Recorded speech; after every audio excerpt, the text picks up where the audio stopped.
Welcome back to KUJH Sports. I'm Aidan Pezold. Over the weekend, Kansas students got to enjoy their fall break, but that was not the case for the Kansas football team. The team traveled down south to Stillwater this weekend to take on the Oklahoma State Cowboys. The game got off on the wrong foot as Cowboys found themselves in a 14-point hole early in going. Kansas then battled back to take a lead in the second quarter and took a 1-point lead going into halftime. Now, both teams continued to go back and forth throughout the entire matchup, but the Cowboys would get a clutch fourth-down stop to ice the win for Oklahoma State. The Jayhawks move on to 5-2. With their bye week approaching, they look to regroup and prepare for a tough matchup against Oklahoma. Now, some positive news within KU athletics. The men's basketball team is ranked #1 in the preseason AP poll. The Jayhawks received that honor for the 4th time in school history and the last time coming in 2018. Now, when being ranked in #1 in the preseason, Bill Self's team have not made it out of the second round of the NCAA tournament. Now, with the second round loss still stinging from last year, Self and the Jayhawks look to turn things around this season.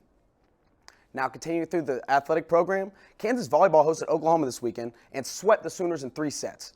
Kansas volleyball received the number 14 ranking in this week's AVCA poll and will take on TCU in Fort Worth this upcoming weekend. Now, for high school sports, we saw an upset of historical proportions last Friday as the Chesty Lions of Lawrence upset the previously undefeated Free State Firebirds 31-24 in the city showdown. Now, Lawrence was trailing by 3 late in the game, but scored 10 fourth-quarter points to force overtime, where they would get the road on the win. Sticking with the high school sports, Eudora high school cross-country team is gearing up for regionals with one goal on their mind: make it back to state.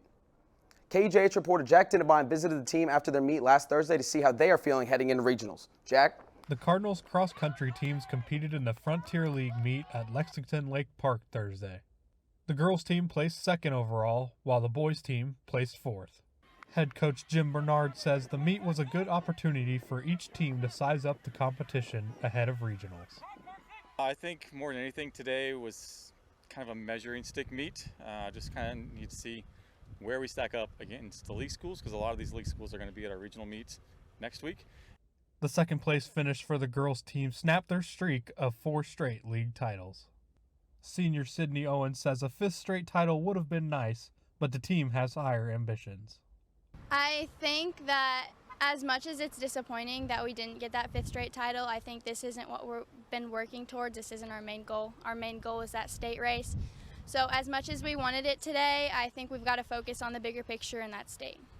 Owens was the league runner-up, only behind junior teammate Hannah Keltner, who finished with a time of 19:28.81. Keltner says it's a great feeling being the league champion. It feels very nice. It just shows me kind of the hard work I've been paying off. Shout out to Sydney, great training partner. Me and her went 1 and 2 today, and I'm really proud of her and our team. On the boys' side, senior Zach Arnold led the way for the Cardinals as he was the league runner-up with a time of 16:46.84. Arnold says he liked what he saw from the boys' team against some fierce competition. We've got a lot of tough schools to run against. I mean, our league is no slouch, that's for sure. I think I saw a lot of good things today.